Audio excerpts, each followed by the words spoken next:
నిజామాబాద్ జిల్లా బోధన్ పట్టణంలోని స్థానిక రైస్ మిల్ అసోసియేషన్లో తెలంగాణ రాష్ట్ర ఉద్యమకారుల ఆధ్వర్యంలో మీడియా సమావేశం ఏర్పాటు చేసి కాంగ్రెస్ ప్రభుత్వం ఎన్నికల ముందు ఇచ్చిన హామీలలో రైతులకు రుణమాఫీ ఎలాంటి షరతులు లేకుండా వర్తింప చేయాలని, ఇప్పుడు ఇచ్చిన రైతు మాఫీలో చాలా మంది రైతుల వివరాలు లేకపోవడంతో రైతు రుణాలు మాఫీ కానందున రైతులు చాలా మంది ఇబ్బంది పడుతున్నారని, త్వరితగతిన వీటిని పరిష్కరించి రైతులకు న్యాయం చేయాలని డిమాండ్ చేశారు. 2 లక్షల రుణమాఫీని చేసి రైతులను ఆదుకోవాలని, లేని పక్షంలో గత ప్రభుత్వం పట్ల ప్రజలు ఏ విధంగా వ్యవహరించారో అదే రీతిలో వ్యవహరించాల్సి వస్తుందని ఈ సందర్భంగా వారు హెచ్చరించారు. ఈ కార్యక్రమంలో తెలంగాణ ఉద్యమ జేఏసీ అధ్యక్షులు గోపాల్ రెడ్డి, ఉద్యమకారులు శివరాజ్ పటేల్, మహేందర్ రెడ్డి తదితరులు పాల్గొన్నారు. తీసుకున్నారు.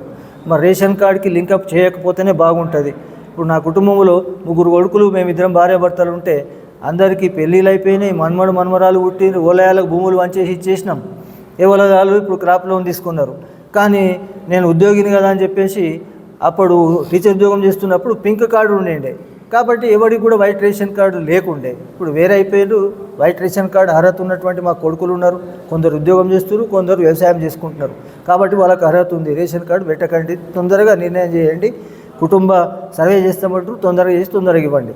తర్వాత ఇన్కమ్ ట్యాక్స్ కట్టే వాళ్ళకి మేము ఇయ్యము అని చెప్పేటట్టుంటే ముందే చెప్పేయండి. వాళ్ళు దీని మీద ఆశ వదులుకుంటారు. ఇన్కమ్ ట్యాక్స్ తోడం కూడా కట్టేటోళ్ళు ఉంటారు, 1 లక్ష జీతం ఉంటే 1 లక్ష పైన కట్టేటోళ్ళు ఉంటారు. అది కూడా ప్రభుత్వం పరిశీలనకు తీసుకోవాలని చెప్పి విజ్ఞప్తి చేస్తున్నాం. అట్లాగే డిసెంబరు 9 తారీఖు కటాఫ్ పెట్టిర్రు. అంతకుముందు 10-12 రోజుల ముందు కడతారు. ఆ లోపల మేనేజర్ లేకపోవడమో, ఫీల్డ్ ఆఫీసర్ లేకపోవడమో డిసెంబర్ 9 తర్వాత లోన్ తీసుకుంటారు. అక్కడ కూడా రైతులకు 4-5 ఏళ్ళ నుంచి రెన్యువల్ చేసుకుంటూ పోతారు. అక్కడ కూడా వాళ్ళకు కటాఫ్ డేట్ నాడు అవుట్ స్టాండింగ్ ఉండదు. కాబట్టి అది కూడా దృష్టిలో తీసుకోవాలి ప్రభుత్వం. తర్వాత 2 లక్షల పైన ఉన్నటువంటి వాళ్ళ విషయం చెప్తున్నారు. 2 లక్షల ముందు మీరు పంపించండి. పంపించిన తర్వాత పైన ఉన్నటువంటి అమౌంట్ ఏదైతుందో బ్యాంకు మళ్ళీ రైతు మాట్లాడుకుంటారు, కట్టేసి రెన్యువల్ చేసుకొని మరి మీరు ఇచ్చిన 2 లక్షల్ని లాభంగా చూసుకుంటారు. పువ్వులో పెట్టుకొని ప్రభుత్వాన్ని చూసుకుంటారు. అటువంటి పరిస్థితులు గత ప్రభుత్వం చూడలేదు, కానీ ఇప్పుడున్న ప్రభుత్వము అటువంటి పరిస్థితి తెచ్చుకోవాలని చెప్పేసి ప్రభుత్వానికి విజ్ఞప్తి చేస్తున్నాం. అట్లాగే గత ప్రభుత్వం మీద ఏదైతే రైతులు యాష్టపడ్డారో అటువంటి పరిస్థితి ఈ ప్రభుత్వం తీసుకురాకుండా ఉంటే ప్రజల్లో ప్రభుత్వానికి మంచి పేరు తెచ్చుకునే అవకాశం ఉంటుంది.